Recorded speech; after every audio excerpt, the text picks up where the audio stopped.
Hello, good morning. Morning sir. Good morning sir. वो setup हो रहा था। ओके, तो हम लोग आज एक्सेल शुरू करेंगे। डेट टाइम फंक्शन जो हम लोग देख रहे थे वहीं से कुछ बचा हुआ था, और डेट टाइम शुरू करने के पहले हम लोग क्या करेंगे कि जो हम लोग एक्सरसाइज किए थे, एक अटेंडेंस वाला एक हम लोग मार्कशीट वाला किए थे और एक प्रोडक्ट लिस्ट वाला किए थे। तो उसमें एक चीज हम तुमको आज बताएंगे। वहां तक तो समझ में आ गया सबको? वहां पे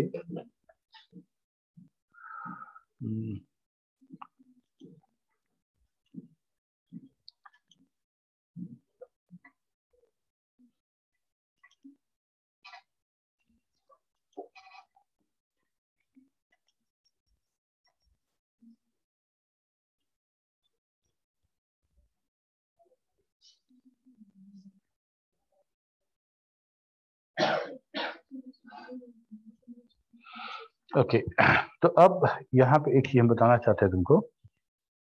ये सब हटा देते हैं।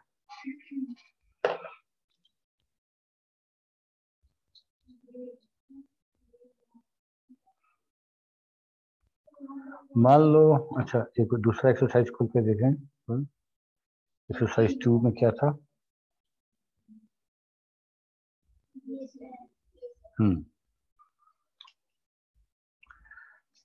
ये था एक्सरसाइज 3।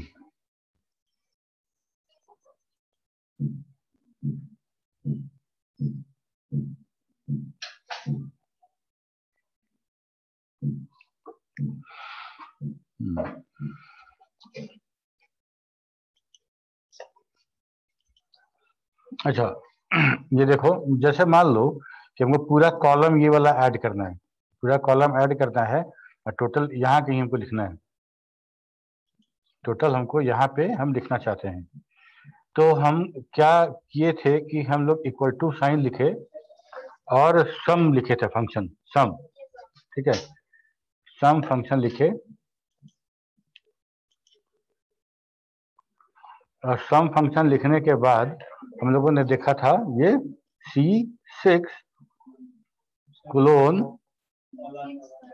C12 ये किए थे। कोई दिक्कत नहीं है इसमें।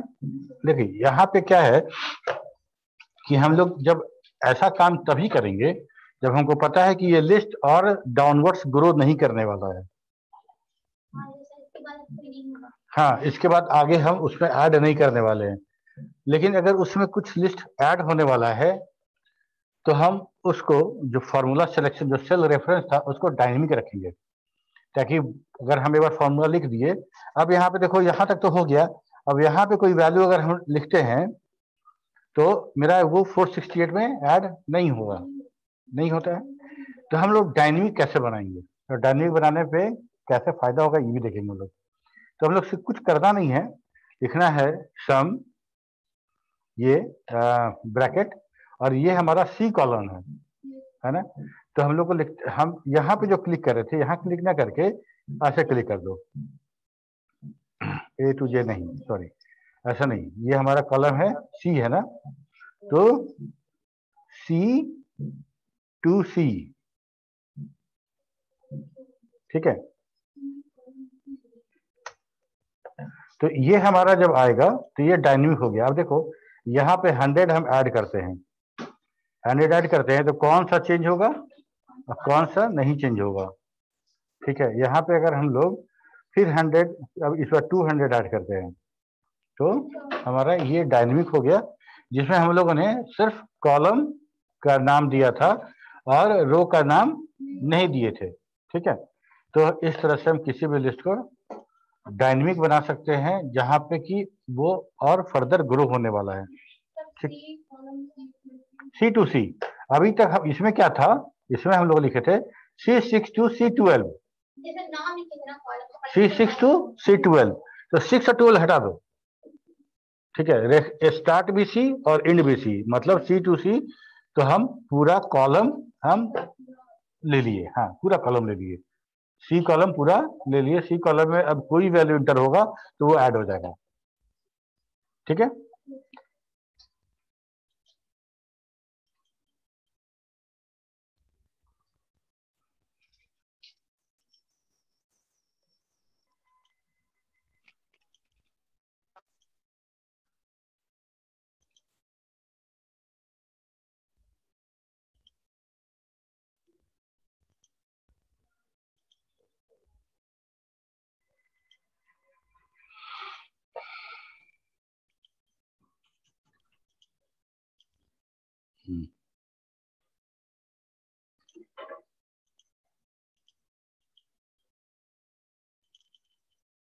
ओके, अब वापस आते हैं हम लोग।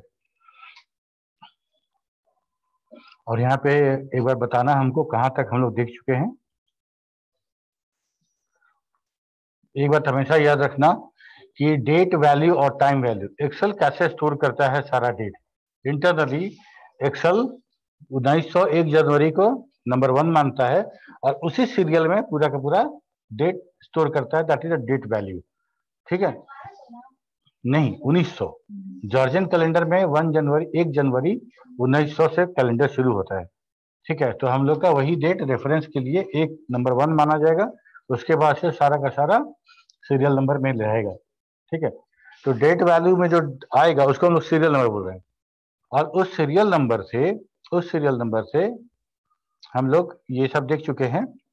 ठीक है, और टाइम भी ठीक उसी तरह से, अगर मान लो हम टाइम रात के 12 बजे 12 AM का बात करें, वहां से जैसे जैसे आगे बढ़ेंगे हमारा वैल्यू चेंज होने लगेगा। तो घंटा मिनट सेकंड, घंटा मिनट सेकंड, इस कैटेगरी पे मेरा टाइम चेंज होगा। जैसे कहने का मतलब, मान लो हम लिखते हैं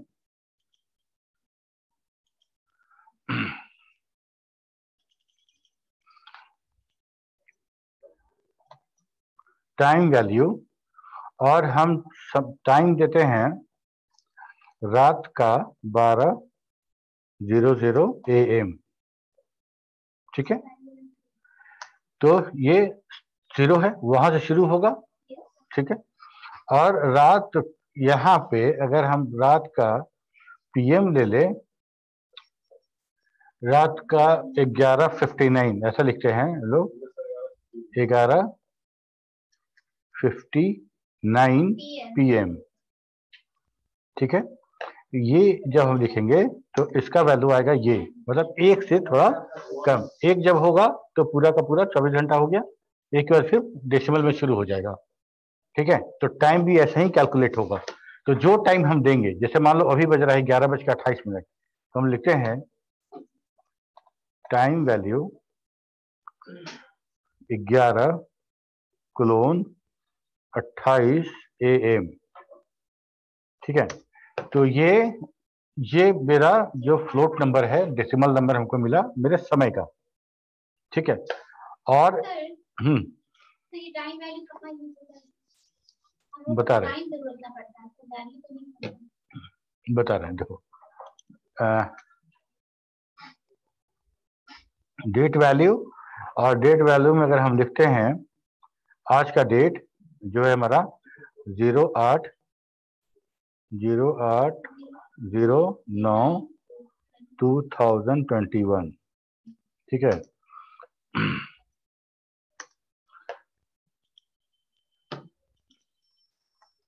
डेट अंडरस्कोर टेक्स्ट है, तो हम लोग ऐसे देंगे। तो ये हमारा सीरियल नंबर डेट का हो गया। अब यहाँ से इस डेट से हम आवर, मिनट और सेकंड, ये 3 फंक्शन यूज करके हम इसमें से आवर, मिनट, सेकंड, क्योंकि हमारे समझ के बाहर का है, हमको 44447, इससे हमको क्या डेट समझ में आएगा। ठीक है, तो इससे डेट एक्सट्रैक्ट करने के लिए आवर, मिनट, सेकंड 3 अलग अलग फंक्शन दिया गया है। ठीक है, ठीक उसी तरह से इस टाइम से भी हमको कोई टाइम समझ में नहीं आएगा, नहीं आएगा। तो इस टाइम से टाइम समझने के लिए आवर, मिनट, सेकंड फंक्शन दिया गया है। समझ में आया बात? ओके, तो अब डेट फंक्शन जो हम लोग देखे थे, डेट, अब यहाँ पे हम लोग एक चीज और तुम गौर करना कि नेस्टेड फंक्शन कैसे यूज करते हैं। नेस्टेड फंक्शन कैसे यूज करते हैं? डेट फंक्शन में अगर ईयर कॉमा मंथ कॉमा,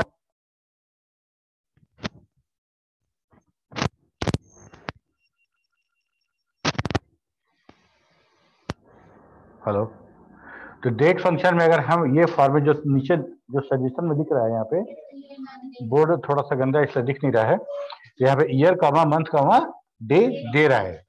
ठीक है, तो हम डायरेक्टली हम यहाँ से देख के अपने घड़ी से, ये अपने कैलेंडर से, सिस्टम ट्रे में जो है वहां से अगर हम डेट कॉमा दे देंगे 2021 कॉमा 09 कॉमा 08, तो डेट प्रिंट करेगा।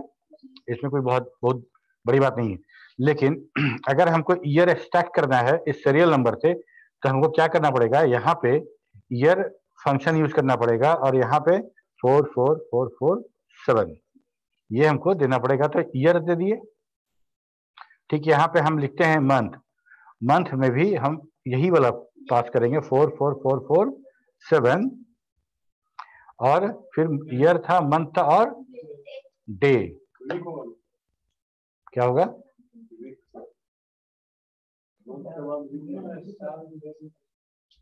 मंथ के बाद क्या आएगा? ठीक है, तो डे में आ गया सीरियल नंबर, तो देखिए 44447।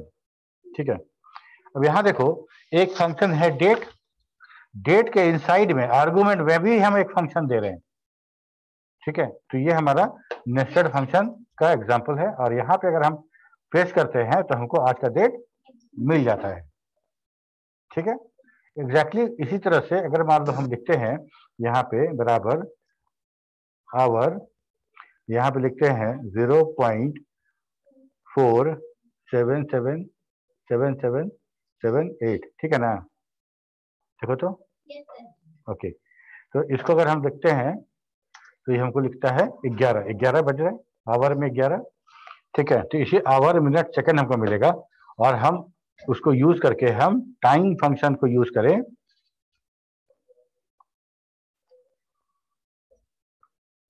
तो आवर, मिनट, सेकंड, तो यहाँ पे हम जैसे अभी हम डेट का काम किए थे, आवर यूज करेंगे, आवर में हम लिख देंगे ये 4.777 कॉमा मिनट 4.777 और वहां से डे। तो हमको इस टाइम फंक्शन के लिए आवर, मिनट, सेकंड तीनों हमको मिल गया सीरियल नंबर पे। ठीक है, और तीनों को जब असेंबल करेंगे तो हमको टाइम मिल जाएगा घंटा, मिनट, सेकंड में। यस और नो? ठीक है, ठीक है। ये आइडिया बहुत अच्छा था कि अगर दो डेट में देखो, डेट कैलकुलेशन के लिए भी हमारे पास फंक्शन है। एक डेज 360 है, डे 360, और एक और है डेज फंक्शन है जो एक्सेल 2013 से इंट्रोड्यूस हुआ था। उसमें अगर हम स्टार्टिंग और एंडिंग दो डेट दें तो दोनों डेट के बीच का डिफरेंस बताएगा। और यहाँ पे हमारे पास यहाँ पे एक फंक्शन है डेज 360। ये 360 कहने का मतलब ये हो गया कि इसका कैलकुलेशन जो है एक साल में 360 दिन होता है, 360 दिन होता है, उस आधार पे किया गया है। ठीक है, कहने का मतलब कि हाँ, हम महीना को, हर महीना को 30 डेज का हम कंसिडर कर रहे हैं, तो 12 या 36 360 दिन। ठीक है, और इसके आधार पे अगर हम कैलकुलेशन करेंगे तो start date comma in date, start date comma in date, ये डेट डिफरेंस निकालेगा, नंबर ऑफ डेज कितना अंतर है। ठीक है, एक जो फंक्शन डेज है, सिर्फ डेज, वो 2013 में इंट्रोड्यूस हुआ था। देखो यहाँ पे नहीं दिखा रहा है ना हमको, हम लिख रहे हैं डे, तो डे और डे 360 यही दो है। ठीक है, तो डेज जो है ये हमारा डेज 360 का ही इंप्रूव वर्जन है। उसमें वो 365, 28 और 31, 30 सब कंसीडर करके हमारा डिफरेंस कैलकुलेट करेगा।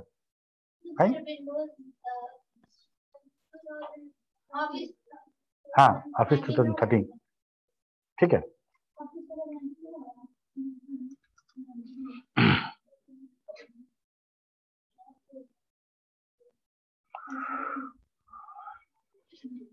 यहां तक हो गया, मंथ और ईयर हम सब उससे निकाल दिए, ठीक है। इसके बाद है week num. Week num function return the week number of the specified date. अगर हम वही सीरियल नंबर सीरियल नंबर लेते हैं और इससे हमको पता चलता है कि बाय डिफॉल्ट 1 दिए हैं इसमें, तो हमको ये कौन सा वीक नंबर है ये हमको पता चलेगा। मतलब हम अगर वीक देखें, कैमा वीक है आज, ठीक है, इस ईयर का ये नंबर ऑफ वीक कितना है ये पता चलेगा उसी सीरियल नंबर से। उसी सीरियल नंबर से ये वाला जो नंबर है, अगर मान लो हम लिखते हैं वीक नम और मान लो कि इसको दे देते हैं, ठीक है, कॉमा 1 दिए हैं इसलिए कि हमको जो एक पहला दिन जो होगा इसका जैसे डिफॉल्ट 1 लिखते हैं, डिफॉल्ट 1 रखते हैं और इस तरह से अगर हम इसमें 1 की जगह पे कुछ और दें, तो जैसे कि सप्ताह का पहला दिन संडे था, उस हिसाब से कैलकुलेशन वहां से शुरू करेगा ये, ठीक है। तो हम लोग इसको बाय डिफॉल्ट 1 ही लेके चलेंगे, ठीक है। अगर 2 देंगे तो तब भी कोई फायदा तो नहीं हुआ, ठीक है। 1 और 2 दो ही नंबर होता है इसमें, ठीक है। तो मतलब इस साल का 37वां सप्ताह ये है, 37th वीक, ठीक है। वैसे देखो अगर हम एवरेज अगर 4 सप्ताह एक मंथ में ले, तो हम लोग का ये कौन सा महीना है, 8 महीना खत्म हो गया है ना, 8 महीना खत्म हो गया, तो उसी अप्रॉक्स में आएगा। वीकडेज पहला दिन, पहला ये न्यूमेरिक रिटर्न करेगा, ये न्यूमेरिक रिटर्न करेगा अगर हम इसमें सीरियल नंबर देते हैं तो। और पहला अगर 1 रिटर्न कर रहा है तो 1 के करस्पॉन्डिंग डे हम क्या समझेंगे, संडे। 1 से 60 ये डे रिटर्न करेगा। डेट वैल्यू वैसे ही था जिसमें किसी डेट को हम सप्लाई करें और हमको वो सीरियल नंबर में कन्वर्ट करके उस डेट का क्या सीरियल नंबर होगा वो हमको बताएगा।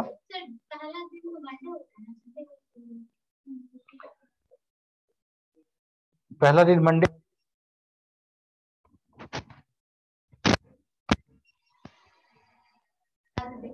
हेलो,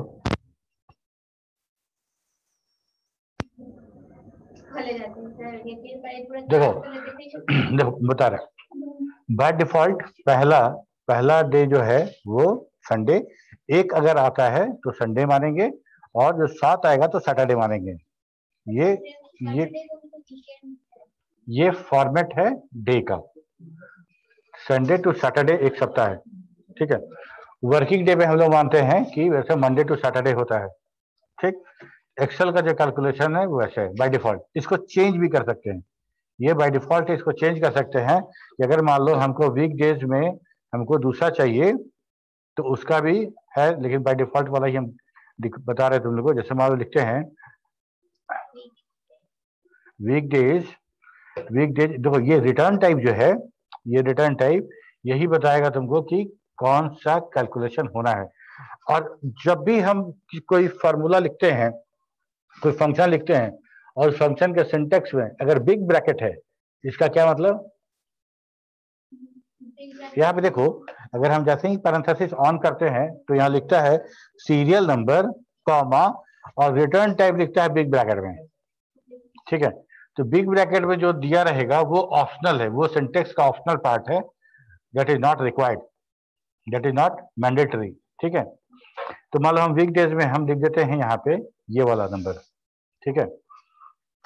तो ये हमको आता है 4, तो सोम मंगल रविवार सोमवार मंगलवार एंड बुधवार, मतलब that is today Wednesday, 4th day of the week, ठीक है। डेट वैल्यू टाइम वैल्यू पता चल गया, दोनों सीरियल नंबर देगा, ये फ्लोट में देगा डेसिमल पॉइंट में, और ये हमको पूरा नंबर देगा। डेट और टाइम ये हमको करंट सिस्टम डेट, ये हमको ये डेट अगर हम उसको ईयर मंथ और डे दे तो हमको ये डेट असेंबल करके देगा। ठीक है, टाइम भी ठीक उसी तरह से है टाइम फंक्शन। और ये डे क्या है, आज का डेट क्या है, आज के तारीख में डे कौन सा है, तारीख क्या है,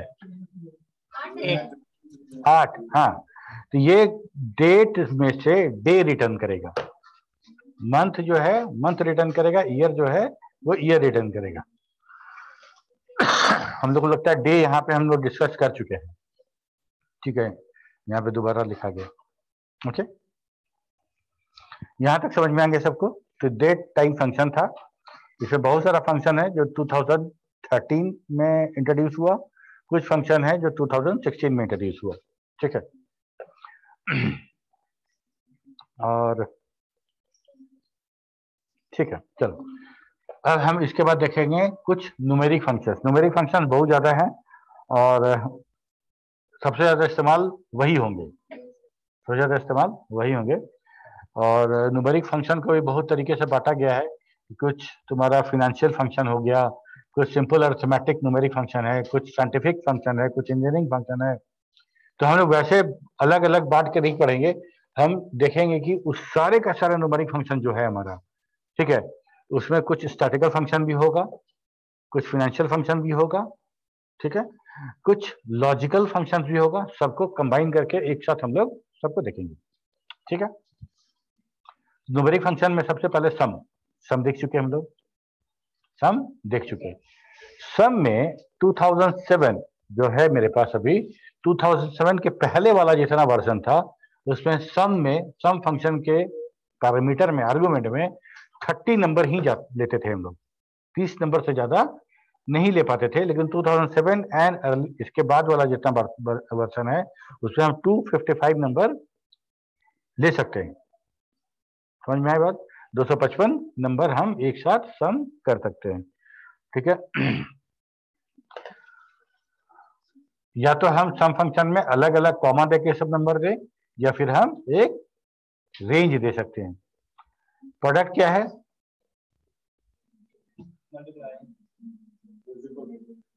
क्या हुआ, क्या डिस्कस हो रहा है, पावर। अच्छा, वो पावर ये वाला ही। ठीक है, देखो प्रोडक्ट मतलब मल्टीप्लिकेशन, प्रोडक्ट मतलब मल्टीप्लिकेशन। जैसे सम के लिए हम, मेरे पास प्लस ऑपरेटर है, हम कर सकते हैं। मल्टीप्लिकेशन के लिए भी हमारे पास मल्टीप्लाई ऑपरेटर है, एस्टेरिस्क साइन, कर सकते हैं। ठीक, पावर के लिए भी हमारे पास कैरेट वाला है, ऐसे पावर भी कैलकुलेट हो जाता है। 5 कैरेट 2 लिखेंगे तो 5 टू द पावर 2 होगा। ठीक, लेकिन कैरेट, हाँ कैरेट CARRAT, तो इस फंक्शन भी दिया गया है। और अगर हम प्रोडक्ट की बात करें तो प्रोडक्ट फंक्शन ठीक सम फंक्शन की तरह काम करेगा। ठीक है, मतलब वो सम की जगह पे मल्टीप्लाई कर देगा। और यहां भी वही बात है कि एक्सेल 2007 एंड आफ्टर जितना वर्जन आया उसमें हम लोग 255 नंबर यूज कर सकते हैं। उसके पहले वाला 2007 के पहले सिर्फ 30 नंबर ही हम यूज कर सकते थे इसमें। ठीक है,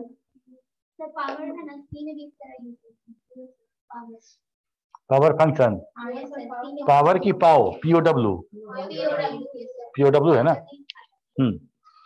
ओके,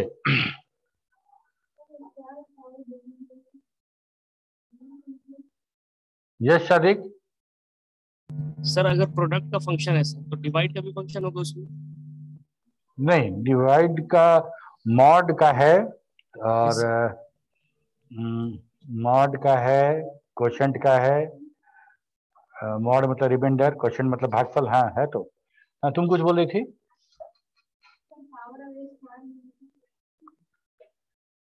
स्क्वायर रूट है ये, वहां पहुंचेंगे तो बताएंगे ना, पहले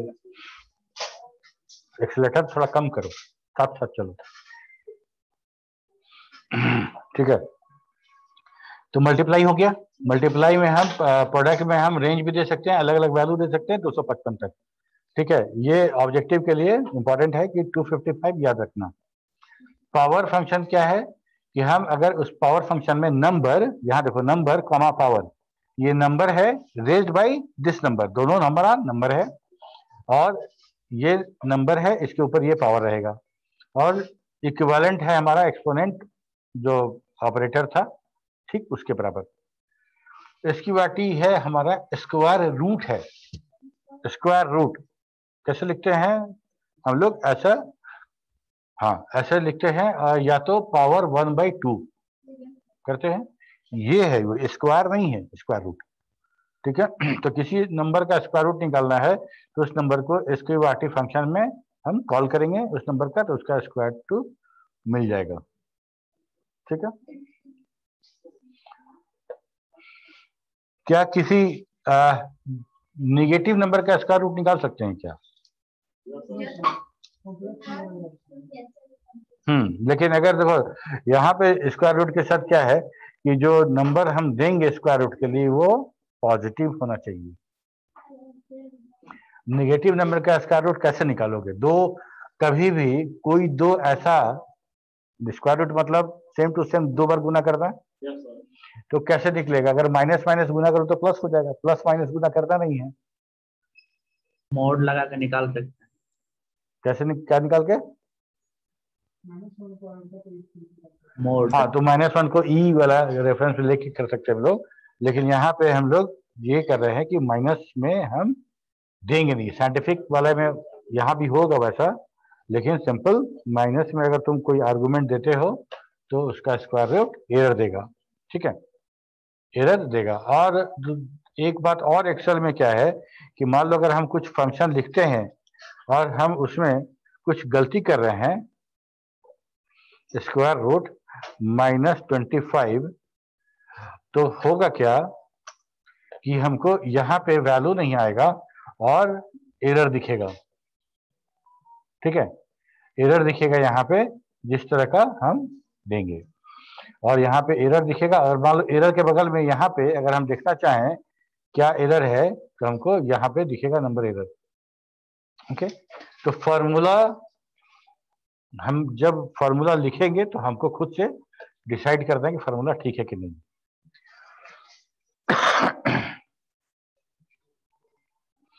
ओके, याद देखो क्वेश्चन एक फंक्शन है, ये हम डिवीजन जब भी हम करते हैं तो डिवीजन में दो रिजल्ट आता है, एक भागफल और एक शेष, एक रिमाइंडर और एक क्वोशिएंट। ठीक है, तो हमारे पास जैसे हम लोग बात करते हैं कि परसेंट साइन से तो हम ऑपरेटर यूज करते हैं, जो प्रोग्रामिंग में तुम लोग यूज करते होगे मॉड, इवन और ऑड के लिए, तो वहाँ परसेंट साइन था मॉड के लिए। ठीक है, और क्वोशिएंट के लिए तो हमारे पास ऑपरेटर भी है फॉरवर्ड स्लैश। ठीक है, तो this function return the quotient of the division between two supplied number comma denominator. ये नंबर है जिसपे भाग दिया जाने वाला है और ये जिससे भाग दिया जाएगा। ठीक है, क्या डिनोमिनेटर कभी 0 हो सकता है क्या? नहीं हो सकता है। तो अगर आप डिनोमिनेटर में 0 पास करेंगे तो एरर वैल्यू देगा डिवीजन बाय 0 है, ये एरर देगा। या फिर दोनों में से कोई भी नॉन न्यूमेरिक नंबर अगर होता है तब भी ये वैल्यू देगा, वैल्यू एरर देगा, नहीं तो डिवीजन बाय 0 एरर देगा। ठीक है, मॉड, ठीक उसका उल्टा ये शेष निकालेगा, ये रिमाइंडर निकालेगा। यहां भी काम वही है, number comma division, number com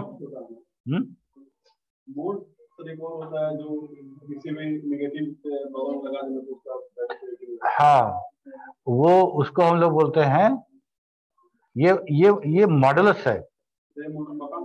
ठीक है, वो उसको क्या बोलते हैं, पूरा क्या बोलते हैं उसको?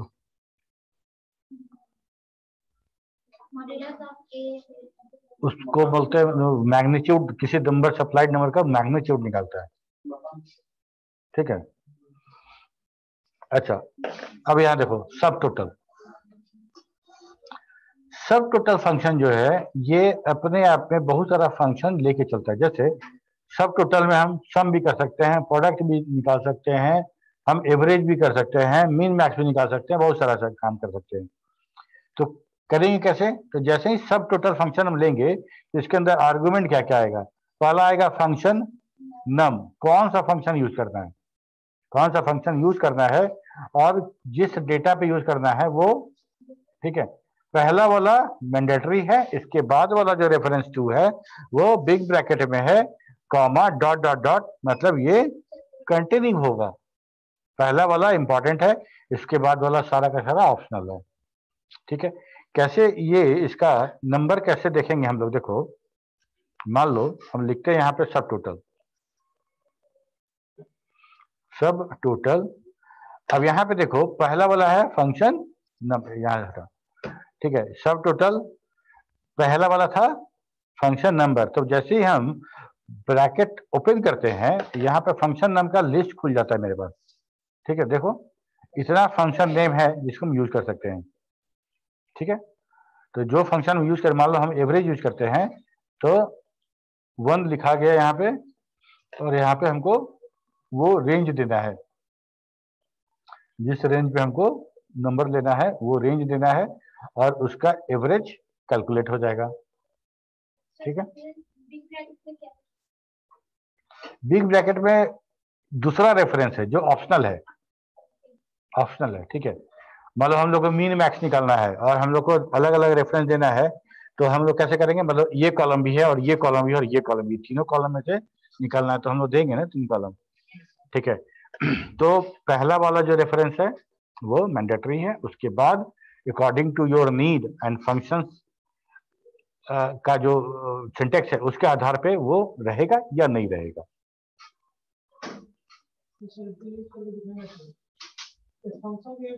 हाँ बिल्कुल दिखाएंगे, ठीक है। तो जैसे मान लो कुछ नंबर यहाँ पे बना लेते हैं हम लोग,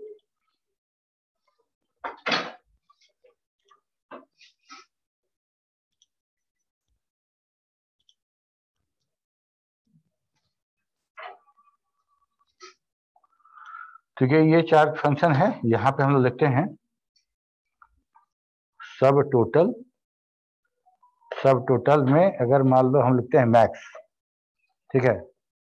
मैक्स का है वैल्यू 4, या तो तुम 4 लिख दो अगर तुमको याद है तो, और नहीं तो फिर ऐसे कर लेते हैं हम लोग, रेफरेंस 1 लेते हैं यहाँ से लेके यहाँ तक और इसको बंद कर देते हैं, ठीक है। तो हम लोग क्या निकाल रहे हैं?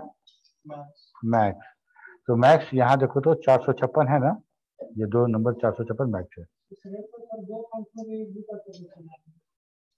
एक ही साथ पर दो दूसरा फंक्शन यूज कर सकते हैं कैसे? बोले ना सर, अगर दूसरे रो को भी है ना एवरेज निकाल सकते हैं एट अ टाइम। नहीं सर, यहाँ पर सर मैक्स निकाले ना सर, मतलब यही सर इसी कॉलम में सर मैक्स और मीन दोनों निकाल सकते हैं। नहीं ना, देखो ना ये जो हमारा सिंटेक्स है, सिंटेक्स में जो कौन सा फंक्शन यूज करेगा सिर्फ एक ही जगह है इसका, इसमें तो हमको 2 नहीं दिया गया है। रेफरेंस 1 ये डेटा के बारे में है, ये डेटा कहने का मतलब, जैसे मान लो यहाँ पे हम लोग निकाल रहे थे और यहाँ भी कुछ डेटा है, यहाँ पे भी अगर मान लो कोई डेटा है 450,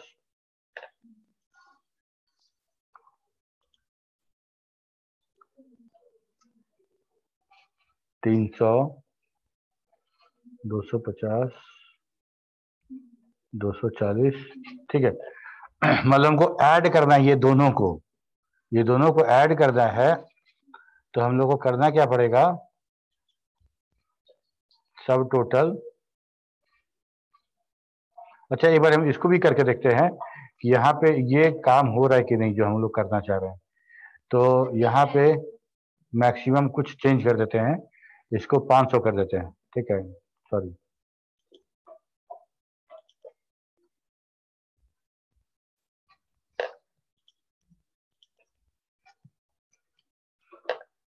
ये जो है ये फॉर्मूला डिपेंडेंट है जो हम फंक्शन कॉल करेंगे उस पर। ठीक है, सब टोटल। और यहाँ से हम लोग मैक्स निकाले थे पिछली बार, एक बार निकालते हैं। मैक्स सम है, एक बार मैक्स निकाल के देखते हैं। मैक्स और रेफरेंस 1 में ये, कॉमा रेफरेंस 2 में ये, ठीक है, और ब्रैकेट बंद 500, ठीक है। तो इसमें से और इसमें से ये कंप्लीट लिस्ट मान के रेफरेंस 1 और रेफरेंस 2 दोनों में से मैक्स निकाला तो 500 मिला।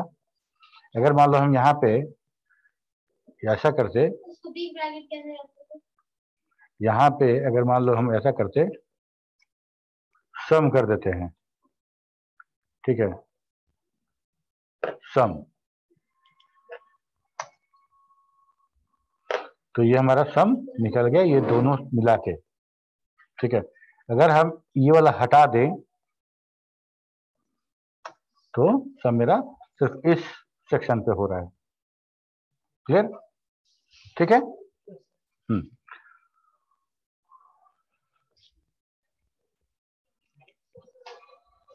ओके, सब टोटल सीलिंग फ्लोर, ये क्या होता है? कोई आइडिया तो बताओ।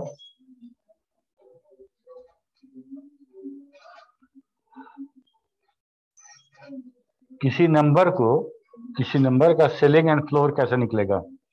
अगर कोई नंबर हम बात करें, सिंपल पहले समझो कि एक नंबर है, अगर हम उसको बात करें, दो नंबर लेते हैं, 25, 25 एंड 26।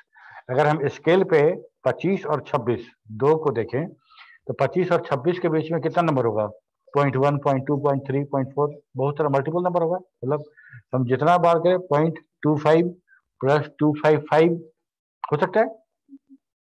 सीलिंग कहने का मतलब कि हम कोई ना कोई होल नंबर ही पकड़ेंगे, मतलब हमको या तो 25 चाहिए या तो 26 चाहिए, ठीक है। तो 25 और 26 के बीच में अगर कुछ नंबर लाई कर रहा है तो हम लोग उसके नियर जो होल नंबर है वहां तक कैसे पहुंचे? तो दो तरीका है। मान लो हम स्केल को खड़ा कर दें ऐसे, नीचे 25 है ऊपर 26 है और हम नंबर कहीं बीच में लाई कर रहे हैं, तो सीलिंग मतलब जीरो से दूर या जो नंबर है तुमसे उससे ज्यादा वाला होल नंबर। और हम अगर फ्लोर की बात करें तो उस नंबर से कम वाला होल नंबर, ठीक है। जैसे मानते हैं हम लोग 25.4, तो हम 25 से आगे हैं और 26 से पहले हैं, बीच में है। तो अगर हम यहाँ से 25.4 या 25.4 का सीलिंग तुमसे पूछें तो कौन सा नंबर होगा? 25 और फ्लोर 24। सिंपल नहीं ना, 25, 24 और 25 क्या कि 25, 26 के बीच में है। 25, 26 के बीच में है तो सीलिंग 26 और फ्लोर 25, ठीक है। तो ceiling function rounds a supplied number away from the zero and the nearest multiple of the given number, ठीक है। सीलिंग फंक्शन जो हमारा है वो इस बात पे भी डिपेंड कर, इस बात का भी गुंजाइश उसमें है कि हम सिग्निफिकेंस क्या देते हैं, the multiple of significance that the supplied number should be around 2। कहने का मतलब ये कि अगर मान लो हम कोई नंबर है और उसमें हम कितना डेसिमल पॉइंट हम उसको सीलिंग करना चाहते हैं, ये भी हम दे सकते हैं। और एक बार हम एग्जांपल में इसको देखेंगे। मान लो हम यहां लिखते हैं 25.6, ठीक है, और यहां पे हम लोग निकालते हैं सीलिंग, और सीलिंग में हम लिखते हैं 25.6 और कॉमा सिग्निफिकेंट हम लोग लिखते हैं कि हमको कितना चाहिए, मतलब हमको 0.1 चाहिए, 0.1, ठीक है। और अगर मान लो इसको थोड़ा बढ़ा देते हैं, 6.5 ऐसा लिखते हैं, ठीक है। तो हमको अब देखो, जब इसका सीलिंग निकालते हैं तो हम लिखे क्या कि हम 0.1 चाहिए हमको, मतलब कि पॉइंट के बाद एक ही नंबर तक हमको सीलिंग निकालना है। तो अभी हम लोग जो सेलिंग का बात कर रहे थे वो 10 मल्टीपल में कर रहे थे, वन मल्टीपल में 25, 26, 27, 28, ठीक है। लेकिन अगर मान लो हम 0.5 की बात करें, 0.5 में सेलिंग और फ्लोर का डिफाइन कर दें हम लोग, तो उसी में ये हम लोग का जो सेलिंग है वो कैलकुलेट होगा, ठीक है। तो हम कितना सिग्निफिकेंट हम बना रहे हैं अपने राउंड को या फ्लोर को या सेलिंग को। हाँ, अब एक और दूसरा नंबर लेते हैं हम लोग, 455.32, ठीक है। ये हम नंबर लेते हैं और हम लोग लिखते हैं सेलिंग, और सेलिंग में ये नंबर ले लेते हैं, ठीक है। और ये नंबर लेके हम लिखते हैं 10, ठीक है। तो 10 में अगर हम लें नंबर, मतलब कि हम 10 नंबर के मल्टीपल में राउंड कर रहे हैं, 10 नंबर के मल्टीपल में राउंड कर रहे हैं। 10 नंबर मतलब 40 के बाद 50, 50 के बाद 60, तो यहाँ 55 है, यहाँ 55 है। तुम ऐसा समझो कि हम लोग 10 रुपया, हमारे पास खाली करेंसी में 10 रुपया ही है। नंबर की क्लोज तो होगा ना, हाँ क्लोज तो ठीक है, वो तो हम समझ रहे हैं, लेकिन सीलिंग मतलब आगे वाला और फ्लोर मतलब पहले वाला, ठीक है। तो इसको ऐसे समझो कि मान लो कि हम 10 दिए, मतलब 10 नंबर के मल्टीपल में हम काम कर रहे हैं। मतलब समझो ऐसा सिंपल कि मेरे पास जो करेंसी है वो 10 रुपए का नोट ही है सिर्फ, तो हमको कहीं गए हमको 455 रुपया 32 पैसा देना है, दे पाएंगे? नहीं दे पाएंगे। तो बोलेगा ठीक है, तो हमको आप सीलिंग पैसा दीजिएगा, सीलिंग। तो 450 के बाद जो सीलिंग आएगा 460 ही आएगा, ठीक है। क्यों? क्योंकि हम लोग 10 पे इसको हम 10 मल्टीपल में हम सीलिंग खोज रहे हैं, क्लियर? ठीक, इसका उल्टा फ्लोर हो जाएगा हमारा। मान लो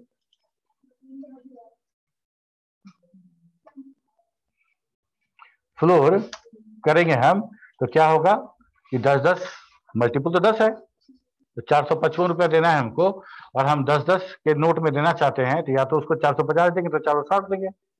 तो फ्लोर अगर मान जाता है दुकानदार तो हम 450 से मेरा काम हो जाएगा, सेलिंग मानेगा तो 460, ठीक है। इसी का एक काउंटर पार्ट है जिससे हम बात करते हैं कि अगर 450 के बाद 5 होता है, जैसे हम लोग जो अर्थमेटिक भी करते थे, तो अगर मान लो हमको एक अंक में निकालना है, डेसिमल में नहीं देना है, या डेसिमल में एक अंक में निकालना है, और अगला वाला 5 या उससे ज्यादा है, तो उसके पहले वाला अंक को एक बढ़ा देते थे। जैसे अभी हमको पैसा में ट्रांजेक्शन तो हम लोग नहीं करते हैं, अभी पैसा में ट्रांजेक्शन नहीं ना करते हैं, नहीं करते। अगर तुम कहीं गए और तुम्हारा बिल अगर बना 350 रुपया 75 पैसा, तो कितना दोगे? 350 रुपया 75 पैसा, तो तुमको 351 रुपया देना पड़ेगा, 351 रुपया देना पड़ेगा। अगर वो 50 पैसा से कम होता तो तुमको फ्लोर देना पड़ता, और 50 पैसा ज्यादा होगा तो सीलिंग देना पड़ेगा। समझ में आ रही बात? ठीक है, तो वो हमारा राउंड फंक्शन है। अगले क्लास में उसके बारे में भी डिस्कस करेंगे, ठीक है सर? हाँ बोलो। सर सिग्निफिकेंस को अगर 10 के जगह 1 कर देंगे तो 1 करेंगे तो 1 का मल्टीपल हो जाएगा। कहने का मतलब 455 रुपया 32 पैसा है, और 1 रुपया में तुम ट्रांजेक्शन कर रहे हो, तो 32 पैसा तो नहीं दे सकते हो, तो 455 दोगे या तो 456 दोगे, है ना? Yes sir. 1 रुपया का मल्टीपल 1 होगा, तो 455 ले लिया तो अच्छी बात है, नहीं तो 456 रुपया देना पड़ेगा तुमको, ठीक है। 0.1 में अगर हम लिखते हैं 0.1 सिग्निफिकेंट लिखते हैं, तो मतलब 0.1 का मतलब 10 पैसा, है ना? तो 0.10 के मल्टीपल में हमारा वो राउंड अप होगा, ठीक है। ठीक है, कुछ पूछना है तो पूछो।